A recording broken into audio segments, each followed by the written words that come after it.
મેટ્રાવિઝન academy Patdi દ્વારા સંચાલિત ઈ-લર્નિંગ પ્રોગ્રામના વિડિયો લેક્ચરના સેશનમાં ધોરણ 12 કોમર્સ અને 12 આર્ટ્સના વિદ્યાર્થીઓ માટે પત્ર વ્યવહાર વિભાગનું બીજું ચેપ્ટર એ સરકારી વિભાગો, જાહેર ઉપયોગી સેવાઓ અને સ્થાનિક સંસ્થાઓ સાથેનો પત્ર વ્યવહાર એ સીસી વિભાગનું બીજું ચેપ્ટર એ ગયા સેશનમાં આપણે શરૂ કરેલું છે. આગળ થિયરીનો એક ભાગ આપણે આ ચેપ્ટરનો ભણ્યા છીએ. હવે પાર્ટ 2. બરાબર?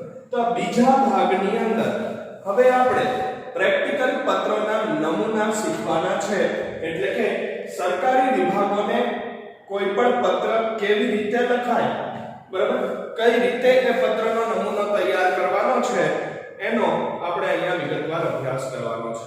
તો આગળના લાસ્ટ સેશનની અંદર આપણે એ જોયું કે સરકારી વિભાગો કયા કયા છે મુખ્યત્વે કે જેની એ વેપારિક પેઢીઓ કે ધંધાદારી એકમો કે સંસ્થાઓ કે કંપનીઓને વારંવાર સેવા લેવાની જરૂરિયાત ઊભી થતી હોય છે અને એ દરેક વિભાગના મુખ્ય કે વડા અધિકારી કોણ છે એનું પણ આપણે કોષ્ટક વિગતવાર સમજ્યા છીએ.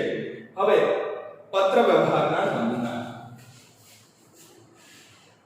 પત્રોના નમૂના. પહેલો પત્ર આપણે લખવાનો છે તાર ટપાલ વિભાગને એટલે કે પોસ્ટ વિભાગને. પ્રશ્ન આપણને આ રીતે આપ્યો છે, ભગવતી ટ્રેડર્સ નામની પેઢી હતી. જો પેઢીનું નામ આપી દીધું છે લખનાર પેઢીનું, જો પ્રશ્નમાં જે વિગતો આપી દીધેલી હોય તો એ જ લેવાની, ન આપી હોય કોઈ વિગત તો એ કાલ્પનિક લખવાની છે. ભગવતી ટ્રેડર્સ નામની પેઢી હતી. તેમના સરનામે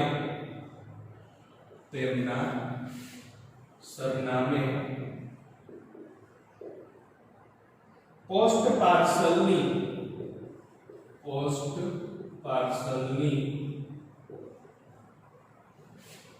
સમયસર વહેંચણી ન થતી હોવાથી પોસ્ટ પાર્સલની સમયસર વહેંચણી ન થતી હોવાથી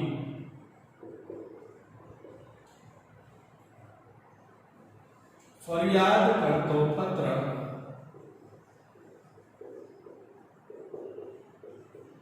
પોસ્ટ વિભાગને લખો.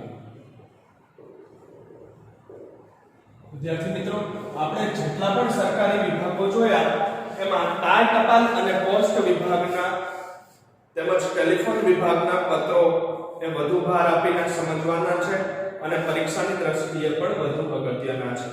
બરાબર? તો પહેલો પત્રનો નમૂનો આપણે લખવાનો છે. ભગવતી ટ્રેડર્સ નામની પેઢી હતી. બરાબર? પેઢીનું લખનાર પેઢીનું નામ આપી દીધેલું છે એટલે એ જ લેવાનું. પત્ર લખતી વખતે ક્યાંની પેઢી છે એ નથી આપ્યું, એનું કોઈ સરનામું કે શહેર કે ગામનું નામ નથી આપ્યું તો એ સરનામું આપણે કાલ્પનિક લખશું કોઈ પણ. બરાબર? અને શેનો પત્ર લખવાનો છે તો કે ફરિયાદ કરતો પત્ર. કઈ બાબતની ફરિયાદ તો કે એમના એડ્રેસ ઉપર, એમના સરનામે પોસ્ટ ઓફિસમાંથી પાર્સલ સમયસર પહોંચતા નથી. બરાબર? બીજા શહેરોમાંથી કે બીજા ગામોમાંથી કે બીજા વેપારીઓ તરફથી ભગવતી ટ્રેડર્સને માલ સામાનના કે ચીજ વસ્તુના જે પાર્સલ મોકલવામાં આવે છે એ પાર્સલ, એ બોક્સ એમને સમયસર એમના સરનામે મળતા નથી ભગવતી ટ્રેડર્સના વેપારીને. એટલે ભગવતી ટ્રેડર્સ નામની પેઢીનો માલિક એ પોતાના એરિયાની, પોતાના શહેરની પોસ્ટ ઓફિસને આ બાબતનો ફરિયાદ કરતો પત્ર લખે છે અને એ પત્રનો નમૂનો આપણે તૈયાર કરવાનો છે. બરાબર? તો જુઓ, હવે ભગવતી ટ્રેડર્સ નામ આપી દીધેલું છે. બરાબર? પત્રના માળખા મુજબ આપણને ખબર છે કે સૌથી પહેલા શીર્ષક બરાબર મધ્યમાં ભગવતી ટ્રેડર્સ. બરાબર? ક્યાંની પેઢી છે એ નથી આપ્યું. શીર્ષક મધ્યમાં લખ્યા પછી એનું સરનામું આપણે જમણી બાજુ લખવાનું છે. બરાબર? ક્યાંની પેઢી છે કે કયા શહેરની છે, કયા ગામની છે એ આપણને નથી આપ્યું. એ સરનામું આપણે કાલ્પનિક લખશું. 101 રાણા ચેમ્બર્સ. કોઈ પણ ગામ કે કોઈ પણ શહેરનું સરનામું લઈ શકાય. મોટા બજાર પાસે આપણે ગોધરા શહેરનું લખશું. મોટા બજાર પાસે ગોધરા. આનું સરનામું થઈ ગયું. જો પ્રશ્નમાં આપી દીધેલું હોય સરનામું કે શહેર તો આપણે એ જ લેવાનું થશે ફરજિયાત, પણ નથી આપ્યું એટલે આપણે અહીંયા એક કાલ્પનિક નામ સરનામાથી શરૂઆત કરીએ છીએ. ત્યાર પછી પત્રનો બીજો મુખ્ય ભાગ છે એની તારીખ. તારીખ હંમેશા વર્તમાનની લખવાની છે, બરાબર? એ ભૂતકાળની અથવા તો વર્તમાનની તારીખ લખવાની 17મી નવેમ્બર 2020, બરાબર? ભવિષ્યની તારીખો ચાલશે નહીં, બરાબર? જે તે દિવસે તમે પત્ર લખતા હોય તે દિવસની વર્તમાનની તારીખ લખવાની છે, બરાબર? લખનાર પેઢીનું ફોન નંબર અને ઈમેલ એડ્રેસ એ સરનામાની સામે જ બરાબર એ ડાબી બાજુએ હાંસિયાને અડીને. જમણી બાજુ સરનામું આવશે, ડાબી બાજુએ ફોન નંબર અને ઈમેલ એડ્રેસ. ફોન નંબરની જગ્યાએ મોબાઈલ નંબર પણ લખી શકાય અને BSNL નો લેન્ડલાઇન નંબર પણ કાલ્પનિક લખી શકાય. આપણે અહીંયા કાલ્પનિક મોબાઈલ નંબર લખીશું, બરાબર? અને ઈમેલ એડ્રેસ ભગવતી ટ્રેડર્સનું ઈમેલ એડ્રેસ હંમેશા બીજી ABCD ના અક્ષરોમાં એટલે કે સ્મોલ લેટર્સમાં, ત્યાં કેપિટલ લેટર્સ વાપરવાના નથી. bhagwati@gmail.com, બરાબર? લખનાર પેઢીનો ફોન નંબર અને ઈમેલ એડ્રેસ, બરાબર? હવે કોષ્ટક મુજબ યાદ કરીએ તો તાર ટપાલ વિભાગનો પત્ર છે, પોસ્ટ વિભાગનો પત્ર છે. કોને લખાશે? પોસ્ટ વિભાગ કે તાર ટપાલ વિભાગના મુખ્ય કે વડા અધિકારી કોણ છે? તો કોષ્ટક મુજબ પોસ્ટ માસ્ટર શ્રી મેળવનારમાં પોસ્ટ માસ્ટર શ્રીને સંબોધીને એને ઉદ્દેશીને, બરાબર? પોસ્ટ માસ્ટર શ્રી મુખ્ય પોસ્ટ ઓફિસ એટલે કે મેઇન પોસ્ટ ઓફિસ, મુખ્ય પોસ્ટ ઓફિસ ગોધરા. ગોધરાનું સરનામું લીધેલું છે એ ગોધરા પોસ્ટ ઓફિસ જ લખવાનું, બરાબર? એ વિષય વળી પાછો બરાબર મધ્યમાં, બરાબર? વિષય કે પોસ્ટ પાર્સલની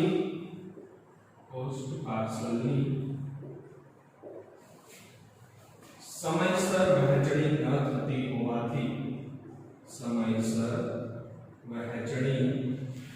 ન થતી હોવાથી ફરિયાદ કરતો પત્ર. તો પત્રની શરૂઆત ક્યાંથી કરવાની? તો કે શીર્ષક આપીને, મથાળું આપીને, બરાબર? યોગ્ય હેડિંગ આપીને, બરાબર? જે તે પેઢી, વેપારી કે વ્યક્તિનું નામ એ આપેલું હોય પ્રશ્નની અંદર તો એ જ લેવાનું. ન આપેલું હોય તો આપણે આપણી રીતે કાલ્પનિક કોઈ પણ નામ લઈ શકીએ છીએ. અહીંયા આપણે પ્રશ્નમાં આપી દીધેલું છે ભગવતી ટ્રેડર્સ નામની પેઢી બધી લખવાનો છે, એટલે ભગવતી ટ્રેડર્સનું બરાબર મધ્યમાં શીર્ષક અથવા તો હેડિંગ, બરાબર? ત્યાર પછી આ ગામનું નામ કે સરનામું નથી આપ્યું તો એ જમણી બાજુ આપણે કાલ્પનિક લીધું, બરાબર? વર્તમાનની તારીખ, બરાબર? સામેની સાઈડ એટલે કે ડાબી બાજુ સરનામાની બરાબર સામે એ ફોન નંબર અને ઈમેલ એડ્રેસ એ લખનાર પેઢીના, બરાબર? ફોન નંબર અને ઈમેલ એડ્રેસ હંમેશા લખનાર વ્યક્તિ કે પેઢીના આવશે. ત્યાર પછી મેળવનાર એટલે કે આંતરિક સરનામું, બરાબર? આ આપણે આખું પત્રનું માળખું જોયેલું છે 11મા ધોરણની અંદર, બરાબર? આકૃતિ સાથે, બરાબર? તો કે આંતરિક સરનામું કોનું આવશે મેળવનારમાં? તો કે કોષ્ટક આપણે આગલા સેશનમાં જોઈ ગયા છે. તાર ટપાલ વિભાગનો પોસ્ટ વિભાગનો પત્ર છે એટલે પોસ્ટ માસ્ટર શ્રી જે તે વિભાગ કે જે તે શહેરની પોસ્ટ ઓફિસ, મુખ્ય પોસ્ટ ઓફિસ ગોધરા. વિષય આવશે બરાબર મધ્યમાં. કયા શેના વિષયનો પત્ર છે? તો કે ફરિયાદ પત્ર છે. શેના વિશે? તો કે પોસ્ટ પાર્સલની સમયસર વહેંચણી ન થતી હોવાથી એ વિશેનો ફરિયાદ પત્ર, બરાબર? આટલું લખાઈ ગયા પછી હવે 3 ફકરાઓમાં પત્રની શરૂઆત થશે. તો પહેલો ફકરો કઈ રીતે લખવાનો, બીજો ફકરો શું લખવાનો અને ત્રીજા ફકરામાં સમાપન કઈ રીતે કરવાનું, બરાબર? એનો હવે આપણે વિગતવાર અભ્યાસ કરીએ. તો સૌથી પહેલા પહેલો ફકરો, તો પહેલો ફકરો હંમેશા અગાઉ થયેલી વાતચીતનો અથવા તો પ્રાથમિક પરિચયનો, બરાબર? અગાઉ કોઈ વાતચીત થઈ હોય ટેલિફોન ઉપર કે રૂબરૂ, બરાબર? તો એની યાદ અપાવવાની, એનો રેફરન્સ આપવાનો. અને અગાઉ વાતચીત ન થઈ હોય આ બાબતે અને પહેલી વાર જ પત્ર લખાતો હોય તો લખનાર પેઢી કે વ્યક્તિનો પ્રાથમિક પરિચય પહેલા ફકરામાં લખવાનો છે.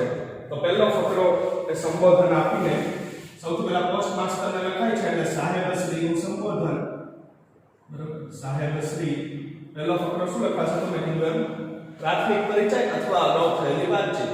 અહીંયા કોઈ અગાઉ વાતચીત નથી થઈ એટલે પ્રાથમિક પરિચય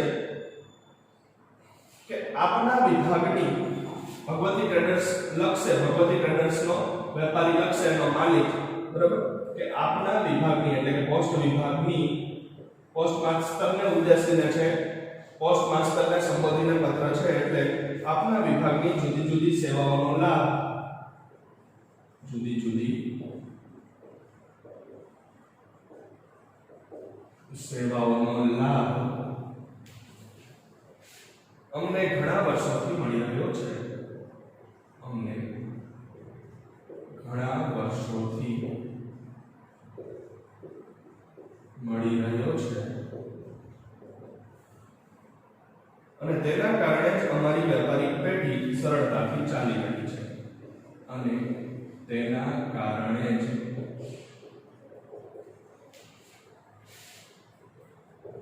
અમારી વ્યાપારિક પેઢી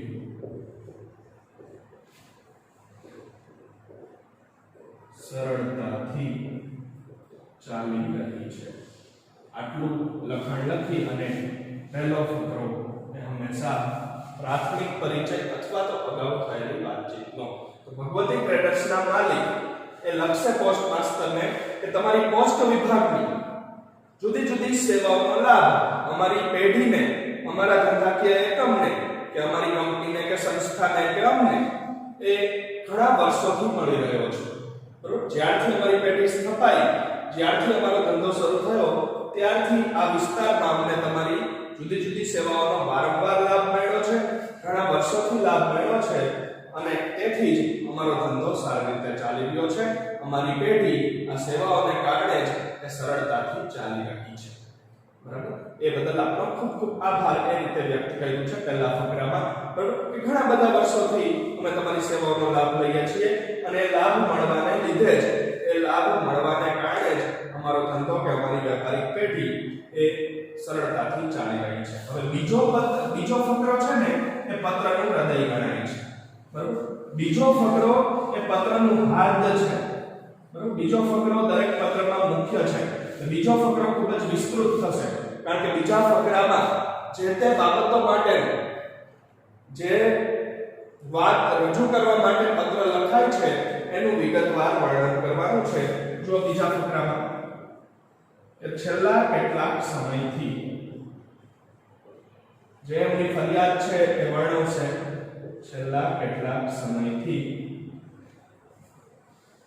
અન્ય જગ્યાએથી કે અન્ય શહેરોમાંથી, અન્ય જગ્યાએથી કે અન્ય શહેરોમાંથી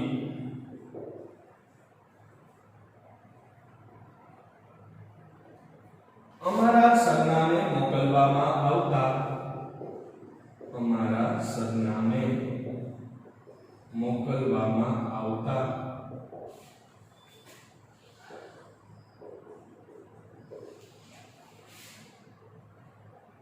પોસ્ટ પાર્સલ અમને સમયસર મળતા નથી. પોસ્ટ પાર્સલ અમને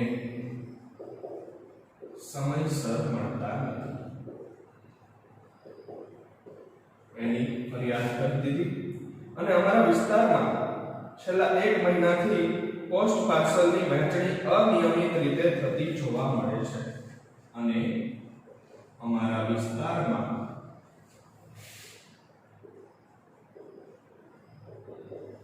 છેલ્લા 1 મહિનાથી આ પાર્સલની વહેંચણી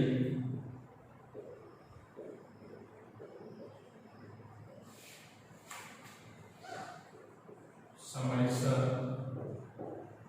થતી જોવા મળે છે.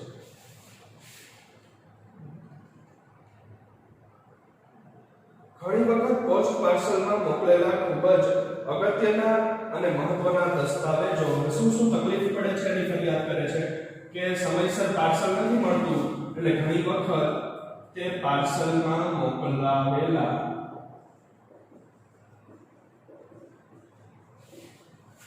દસ્તાવેજો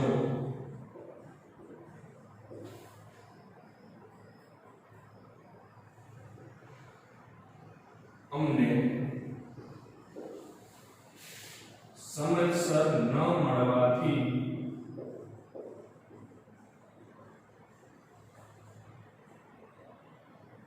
ધંધાકીય વ્યવહારો ખોરવાઈ જાય છે. ધંધાકીય વ્યવહારો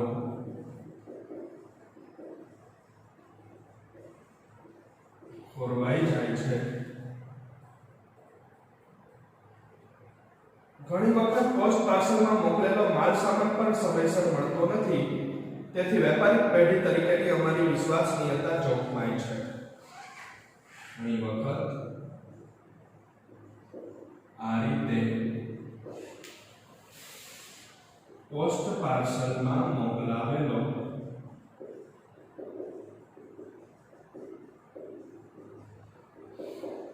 અમારો સામાન પણ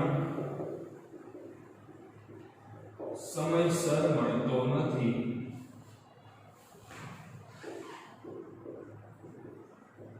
તેથી બજારમાં અમારી વેપારી તરીકેની વિશ્વસનીયતા જોખમાય છે.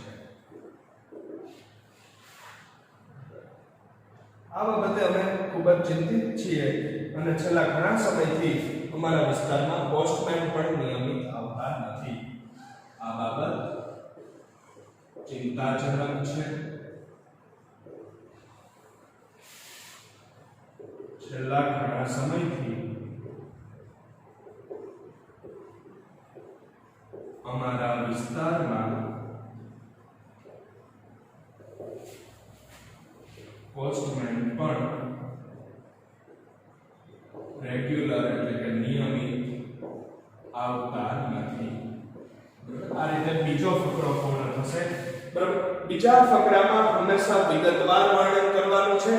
બીજો ફકરો એ પત્રનું હૃદય ગણાય છે. બરાબર, બીજો ફકરો એ જ પત્રનું હાર્દ છે. કોઈ પણ પત્ર હોય, કોઈ પણ સ્વરૂપનો હોય, કોઈ પણ બાબતનો હોય કે કોઈ પણ ચેપ્ટરનો.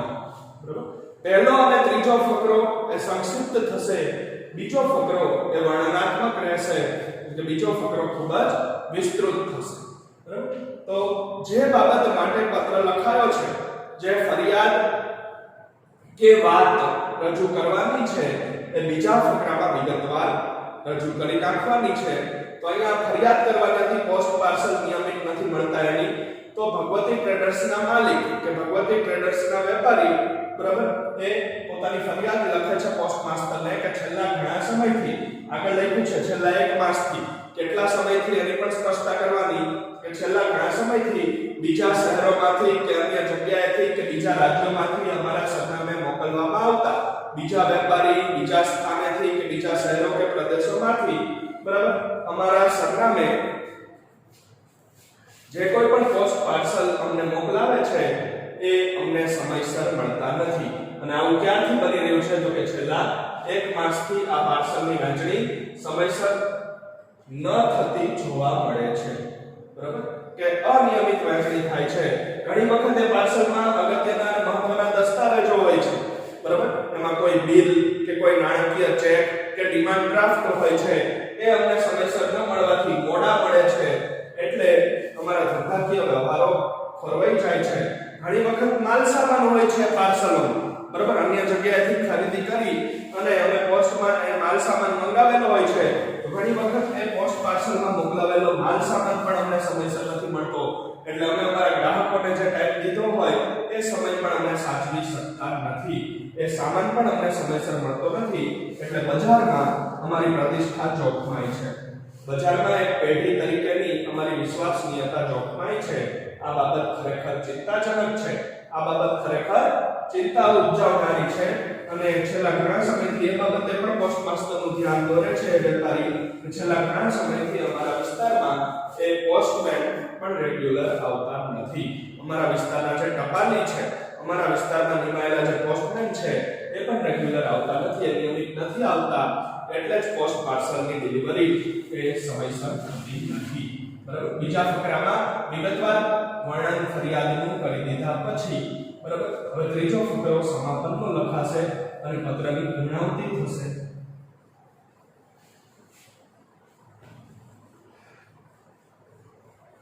ત્રીજો ફકરો સમાપનનો લખવાનો. શું લખવાનો?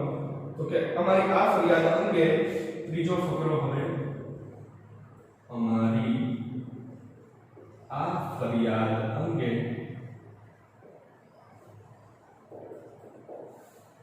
ઝડપથી તપાસ કરીને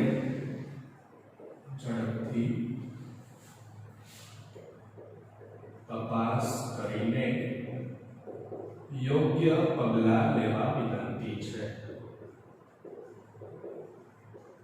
ત્રીજો ફકરો હંમેશા ખૂબ જ ટૂંકમાં, ખૂબ જ સંક્ષિપ્તમાં બરાબર પત્ર સમાપ્ત કરવાનો છે, પત્રની પૂર્ણાહુતિ કરવાની છે. કે અમે તમને જે ફરિયાદ કરી આગળ ઉપર બીજા ફકરામાં બરાબર એ ફરિયાદ વિશે તમે પોસ્ટ ઓફિસમાં તપાસ કરશો, અમારા પોસ્ટમેનની તપાસ કરશો, ઝડપથી એ તપાસ કરી અને એના નિરાકરણ માટે યોગ્ય પગલાં લેવા આપ શ્રીને વિનંતી છે. એવી વિનંતી કરી અને પત્રની સમાપ્તિ કરવાની છે. સમાપન થશે જેમ સાહેબ શ્રીએ શુભેચ્છા દર્શક સંબોધન છે એમ આપનો વિશ્વાસુ એ શુભેચ્છા દર્શક સમાપન છે. આપનો વિશ્વાસુનું સમાપન લખી બરાબર સમાપન જમણી બાજુએ લખાશે બરાબર. સહી કરવાની કાલ્પનિક તો કે એમ સોલંકી સહી કરી છે એટલે કાઉન્સમાં નામ લખવાનું મોહનભાઈ સોલંકી. કોણ છે એ વ્યક્તિ? તો કે માલિક. એનો હોદ્દો માલિકનો. કોનો માલિક? તો કે ભગવતી ટ્રેડર્સ વતી. મોટે ભાગે અહીંયા સિક્કો મારીને સહી કરવાની છે પેઢીના માલિકે. આપણે અહીંયા કાલ્પનિક પત્ર લખીએ છીએ એટલે દરેક પત્રમાં, દરેક વાણિજ્યિક પત્રમાં શુભેચ્છા દર્શક સમાપન આપનો વિશ્વાસુ બરાબર. ત્યાર પછી સહી કરનાર વ્યક્તિનું કાઉન્સમાં નામ, એનો હોદ્દો માલિક હોય તો માલિક, ભાગીદાર હોય તો ભાગીદાર, કંપનીનો સેક્રેટરી હોય તો કંપની સેક્રેટરી, અને સૌથી છેલ્લે જે તે કંપની, પેઢી કે સંસ્થાનું નામ. આ રીતે આખો વાણિજ્યિક પત્ર પૂર્ણ થશે. સૌથી પહેલા ભગવતી ટ્રેડર્સનું શીર્ષક એ આપણને પ્રશ્નમાં આપી દીધેલું છે. નામ ભગવતી ટ્રેડર્સ એટલે એ બરાબર મધ્યમાં. ત્યાર પછી જમણી બાજુ એનું કાલ્પનિક સરનામું કારણ કે પ્રશ્નમાં નથી આપ્યું એટલે કાલ્પનિક લેવાનું. તારીખ વર્તમાનની, સરનામાની સામેની સાઈડ ડાબી બાજુએ ફોન નંબર અને ઈમેલ એડ્રેસ. ત્યાર પછી શુભેચ્છા દર્શક સંબોધન એ સાહેબશ્રીનું અને લખાય છે કોને? તો કે મેળવનારમાં આવશે આપણા કોષ્ટક મુજબ post master Shri, Godhra post officer બરાબર. વિષય બરાબર મધ્યમાં લખી અને સાહેબશ્રીનું સંબોધન. પહેલા ફકરામાં પ્રાથમિક પરિચય, બીજા ફકરામાં વિગતવાર ફરિયાદનું વર્ણન, ત્રીજો ફકરો સમાપ્તિનો અને ત્યાર પછી શુભેચ્છા દર્શક સમાપન કરી અને પત્રની પૂર્ણાહુતિ થશે બરાબર. તો આ થઈ ગયો આપણો તાર ટપાલ વિભાગનો પહેલા પત્રનો નમૂનો. હવે પછીના નેક્સ્ટ સેશનમાં બીજો સરકારી વિભાગ એટલે કે ટેલિફોન વિભાગ વિશેના પત્રોના નમૂનાનો અભ્યાસ કરીશું. Thank you all of you.